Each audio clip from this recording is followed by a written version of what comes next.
새해가 시작이 됐죠. 새해가 시작이 되면 우리들이 그 결심들을 해요. 여러분들도 결심들 많이 하셨죠? 다이어트 하시겠다 하는 분들도 계시고, 올해에는 내가 담배 끊겠다, 술도 끊어보겠다, 이런 분들 계세요. 나 올해에는 다이어트 한번 해보려고 합니다 하는 분 한번 손 한번 들어. 솔직하게 하나님 앞에. 네, 제가 올해 마음을 먹었어요. 그래서 한 20kg를 빼가지고 추수감사절 때 저를 봉헌하려고 그래요. 하나님 앞에. 새로운 저로. 우리가 새해가 되면 이런 결심들을 해요. 내가 이런 것을 해봐야지, 저런 것을 해봐야지.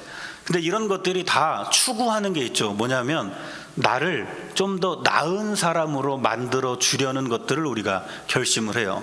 아까도 말씀드렸지만 다이어트를 통해서 나를 좀 건강한 사람으로 만들어 보고자 하는 거죠. 새해가 되면 내가 한 달에 한 권은 책을 읽어봐야 되겠다, 이런 결단도 하잖아요. 내 지혜를 좀 더 성장시켜 보려는 거예요. 그때 우리가 새해가 돼서 하는 결단들은 다 그러는 거죠. 나를 좀 더 나은 사람 되게 하려고. 오늘 우리는 새해 첫 오후 예배로 모였어요. 우리가 여기에서 결단할 것은 뭐가 있을까요? 그러니까 몸의 건강을 얘기했다면 이제 우리는 여기서 영의 건강도 좀 이야기를 해봐야 되는 거죠. 어떻게 하면 내 영적인 상태가 더 나아질 수 있을까? 어떻게 하면 내가 영적으로 더 성숙할 수 있을까? 어떻게 하면 내가 더 건강한 크리스찬이 될 수 있을까? 이런 생각을 우리가 오늘 이 예배 속에서 한번 해보려고 합니다. 말씀을 통해서 우리가 생각해 볼 텐데, 바울은 우리가 읽은 이 빌립보서 말씀을 통해서 어떻게 해야 우리가 영적으로 더 성장할 것인지, 어떻게 더 영적인 건강함을 누릴 것인지 설명해 줍니다. 말씀을 한번 살피면서 그 방법을 찾아가 보도록 하겠습니다. 말씀을 쭉 읽다 보시면 신앙인, 그리스도인들을 표현하는 말이 있어요. 12절 한번 끝부분 한번 보세요. 12절 끝부분, 그 다음에 14절 끝부분도 한번 보세요. 그리스도인, 신앙인들을 어떻게 표현해요?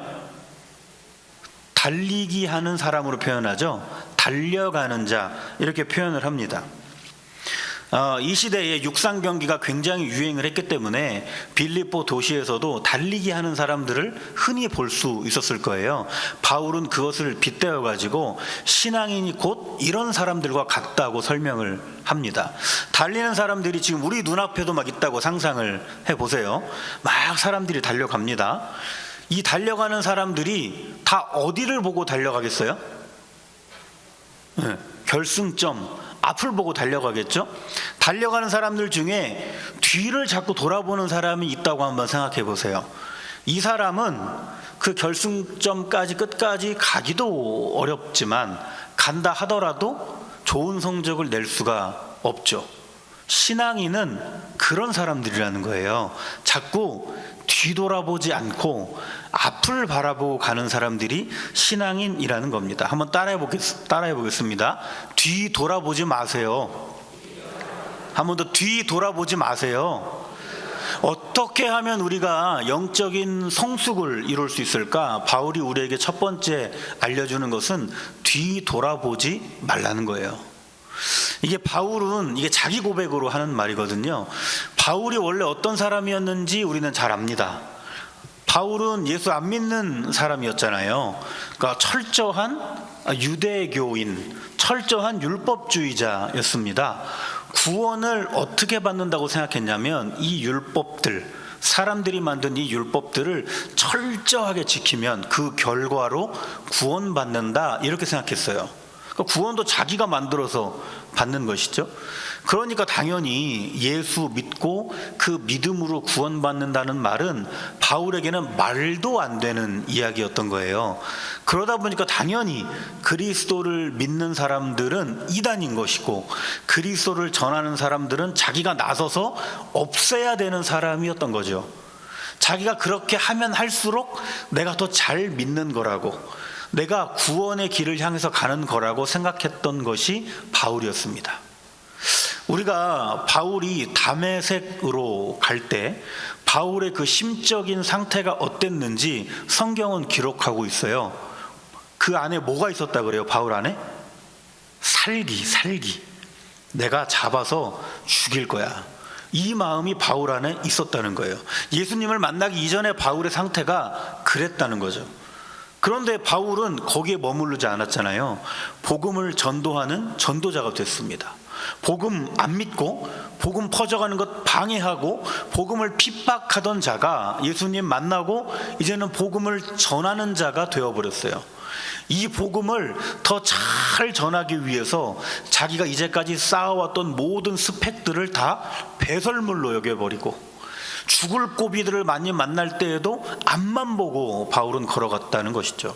만약에 바울이 복음 전도자의 삶을 살기 시작했으면서도 자꾸 뒤를 돌아봤다고 한번 생각해 보세요.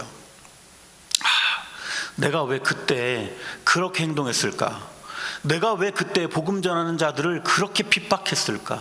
내가 왜 그때 스데반이 죽어갈 때 내가 그 죽음에 동조했을까? 만약에 바울이 계속 그 생각만 하고 그것 때문에 괴로워하고 잠도 못 자고 살았다고 한번 생각해 보세요. 바울이 어떻게 복음 전도의 삶을 살 수가 있었겠습니까? 바울은 뒤돌아보지 않은 거예요.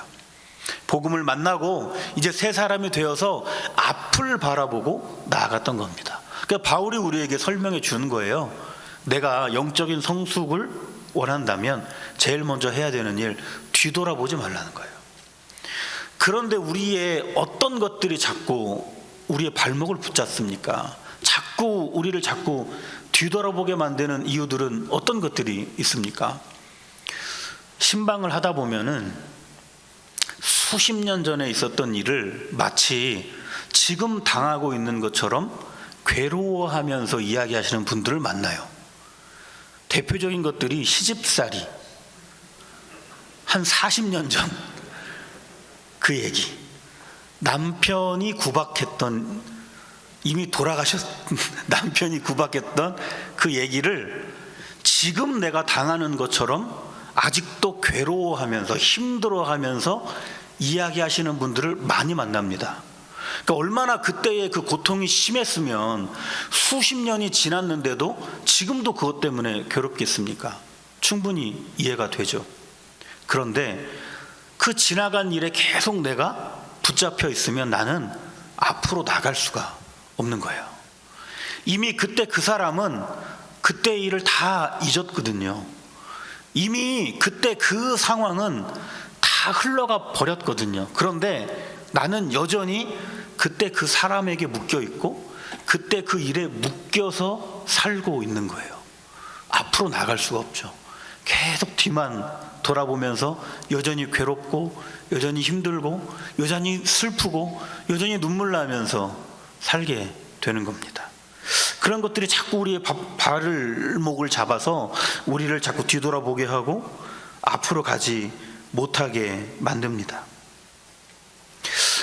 뭐가 우리의 발목을 자꾸 붙잡는가? 그러니까 회개도 그래요. 우리의 죄의 문제죠. 죄의 문제. 우리의 죄가 있다고 한번 생각해 보세요. 너무나 큰 죄예요. 이 죄가 들통나면 나는 내가 있는 이 공동체에서 더 이상 있을 수가 없을 정도로 그게 큰 죄예요. 그 죄를 내가 인식하고 하나님 앞에 진지하고 겸손한 마음으로 회개했다면 그러면 그 죄에 대한 문제는 지나 보내야 되는 거예요. 그런데 계속 내가 그 죄를 지었던 것에 찝찝한 상태, 죄책감을 여기는 상태로 오늘을 계속 살아가는 우리의 모습이 있지 않습니까? 그 죄가 너무나 가혹했던 거라서, 그 죄가 너무나 부끄러운 거여서 내가 회개는 했지만 여전히 그 내가 저질렀던 죄에 묶여서 오늘도 그 죄책감에 빠져 살고 있지 않느냐 하는 겁니다. 죄에 대한 회개, 죄에 대한 용서는 우리가 얼마나 진지하게 회개했느냐 이게 가져다 주는 게 아니라 그리스도의 보혈의 능히 사하는 거잖아요. 맞죠? 우리가 열심히 회개했다고 용서받는 게 아니잖아요.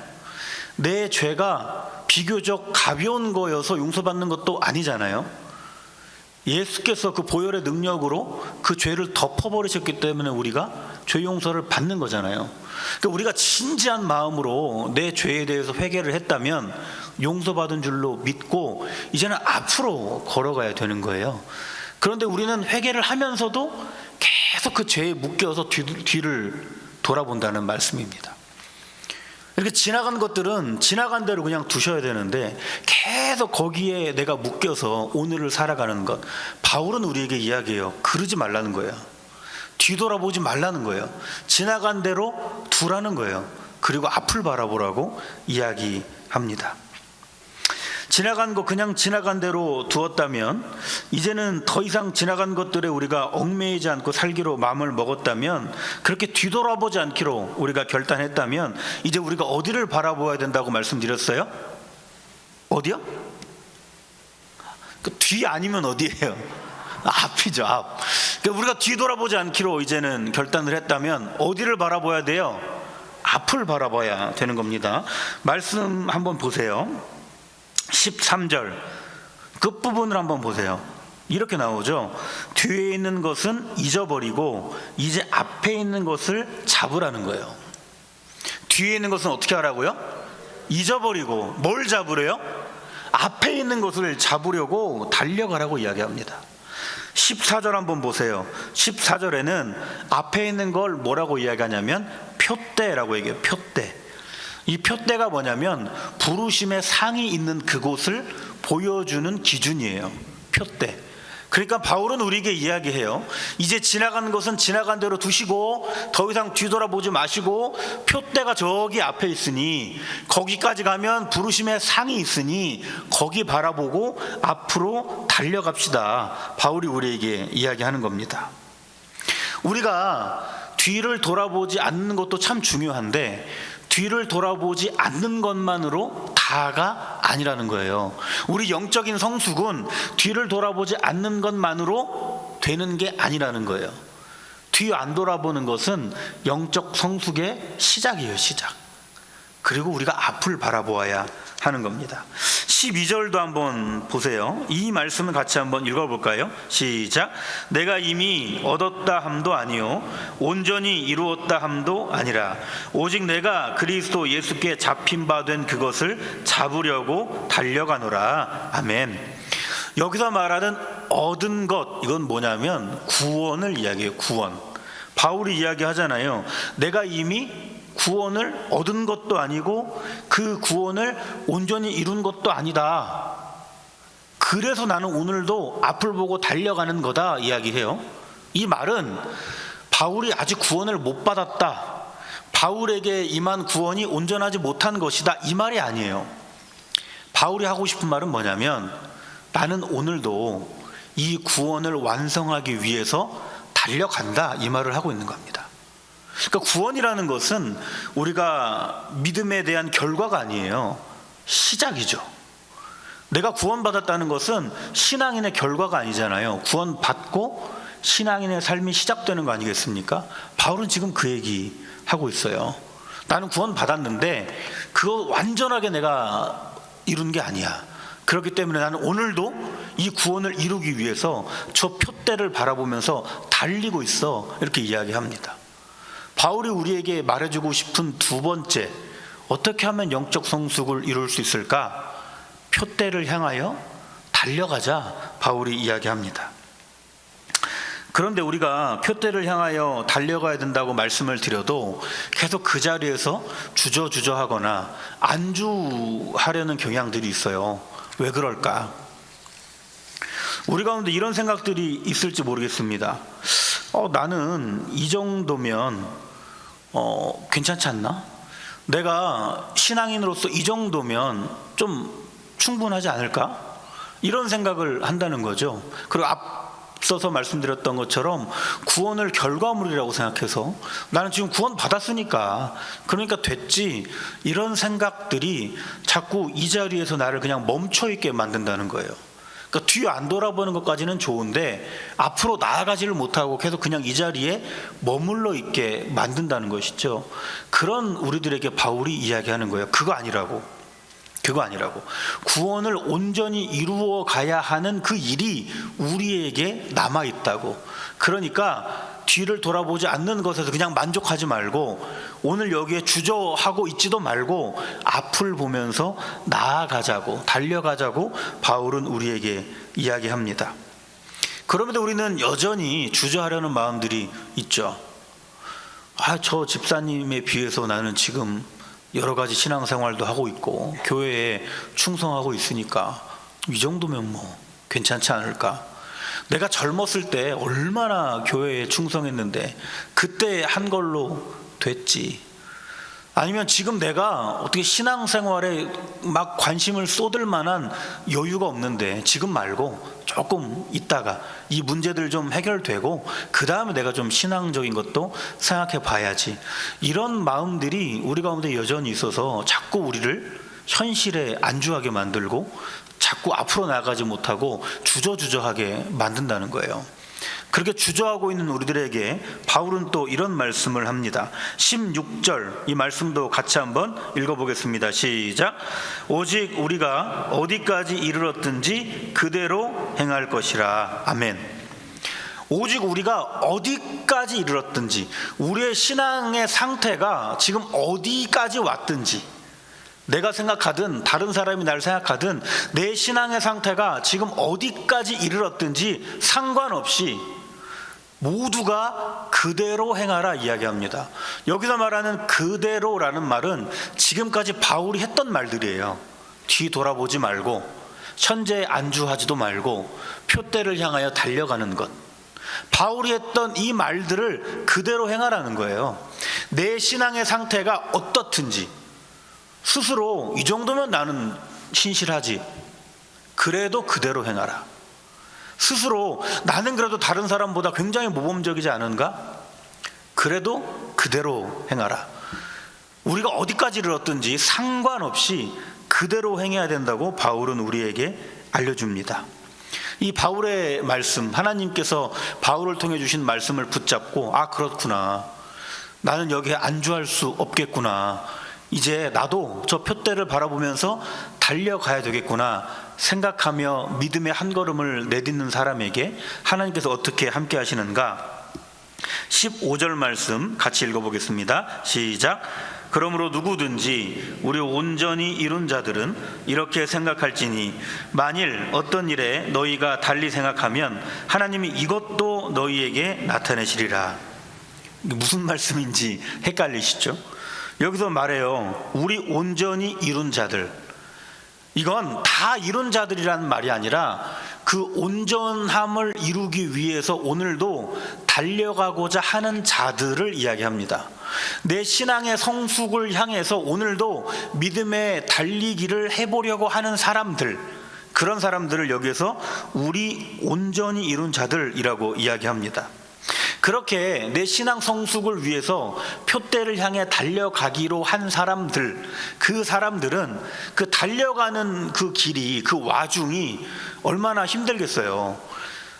표대를 향해 달려가는데 자꾸 어려움들이 찾아오고 자꾸 나를 흔드는 일들이 찾아올 때 우리가 흔들릴 수 있잖아요. 내가 좀 쉬었다가 갈까? 내가 잠깐 뒤로 갔다가 갈까? 내가 이거는 잠시 멈춰놓고 다른 것부터 할까? 표대를 향해서 달려가려고 하는 내 생각들을 자꾸 어지럽히는 일들을 만날 수가 있거든요. 그때 하나님께서 함께 하셔서, 나에게 함께 하셔서 이것도 너에게 나타내시리라, 내 생각을 정돈해 주신다고 말씀해요. 바울은 우리에게 제시하죠. 뒤돌아보지 말고 안주하지 말고 표대를 향해 달려가야 된다. 이 마음을 가지고 내 신앙의 성숙을 향해서 달려가기 시작하는 자에게는 하나님이 함께 하셔서 그 달려가는 길 중에 만나는 모든 어려움과 그런 나를 흔드는 일들로부터 내 생각을 지켜주실 것이다. 그 하나님 붙잡고 믿음의 경주를 해라. 바울은 우리에게 알려줍니다. 새해가 이제 시작이 되었습니다. 오늘 바울이 우리에게 영적 성숙에 대해서 설명해 주고 있습니다. 이 설명을 통해서 우리가 올해에는 충만한 영적 성숙들을 다 누리셨으면 좋겠습니다. 그래서 2025년보다 더 건강해지는 우리의 신앙, 더 튼튼해지는 우리의 신앙, 더 확고해지는 우리의 믿음, 더 분명해지는 우리의 믿음들이 다 일어났으면 좋겠습니다. 뒤돌아보지 마세요. 현재에 안주하지도 마세요. 앞을 바라보고 도우시는 하나님을 의지하여서 달려가시기를 바랍니다.